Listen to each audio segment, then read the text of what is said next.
मृत पिता की मोबाइल से आया मैसेज। रात के करीब 11:30 बजे थे। बाहर हल्की बारिश हो रही थी और घर के अंदर अजीब सी खामोशी पसरी हुई थी। राहुल अपने कमरे में बैठा पुराने फोटो देख रहा था। उसके पिता की मौत को पूरे 6 महीने हो चुके थे, लेकिन आज भी उसे यकीन नहीं होता था कि उसके पिता अब इस दुनिया में नहीं है। अचानक उसके मोबाइल पर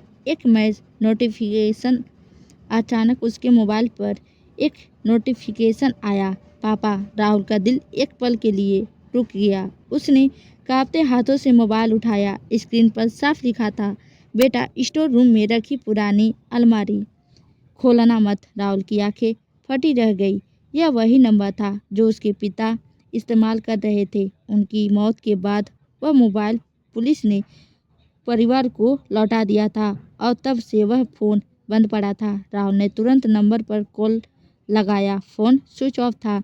उस रात राहुल सो नहीं पाया। उसके दिमाग में सिर्फ एक ही सवाल घूम रहा था, एक बंद फ़ोन से मैसेज कैसे आ सकता है। सुबह उसने माँ को यह बात बताई। माँ का चेहरा अचानक पीला पड़ गया। तुम उस अलमारी के पास मत जाना, माँ ने घबराते हुए कहा। राहुल हैरान रह गया। क्यों? माँ ने जवाब नहीं दिया। अब राहुल को यकीन हो गया कि कोई बड़ा राज छुपा हुआ है। उसी शाम वह चुपके से स्टोर रूम में गया। कोने में पुरानी लकड़ी की अलमारी खड़ी थी। उसने ताला तोड़ा। अलमारी खुलते ही अंदर से पुराने कागजात, कुछ फाइलें और एक लोहे का छोटा बक्सा मिला। बक्से के अंदर कई जमीनों के दस्तावेज थे, लेकिन सबसे नीचे एक डायरी रखी थी। डायरी उसके पिता की थी। राहुल ने पढ़ना शुरू किया। हर पन्ने पर किसी न किसी व्यक्ति का नाम और रकम लिखी हुई थी। आखिरी पन्ने पर लिखा था, अगर मुझे कुछ हो जाए तो समझ लेना कि यह हादसा नहीं था। राहुल के हाथ कांपने लगे। पिता की मौत सड़क दुर्घटना में हुई थी।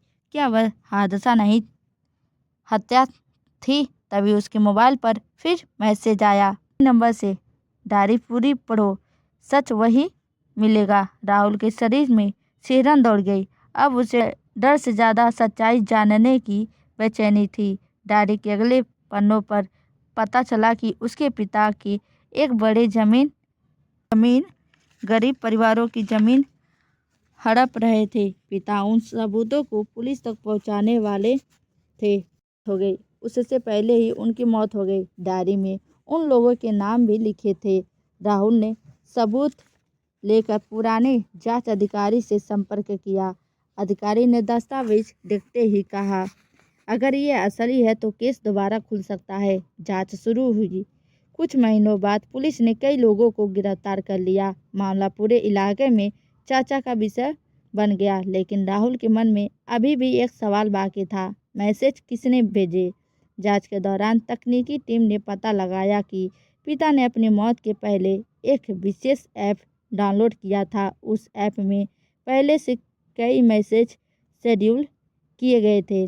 अगर कुछ निश्चित परिस्थितियां होती तो महीनों बाद भी मैसेज अपने आप भेजे जा सकते थे। राहुल की आंखों में आंसू आ गए। मरने से पहले उसके पिता को शायद खतरे का आदेशा हो गया था। उस रात राहुल ने पिता के तस्वीर के सामने दीपक जलाया। तस्वीर को देखते हुए उसने कहा, आप चले गए, लेकिन आखिरी बार भी मेरी उंगली पकड़कर सच तक पहुंचा गए। खिड़की के बाहर लेकिन राहुल के दिल में से जमा हुआ एक तूफान आखिर शांत हो गया था, क्योंकि अब उसे पता चल चुका था कि उसके पिता की मौत एक दुर्घटना नहीं बल्कि एक साजिश थी, और एक मृत पिता के मोबाइल से आया मैसेज ही उस साजिश का पर्दाफाश करने वाला सबसे बड़ा सबूत बन गया।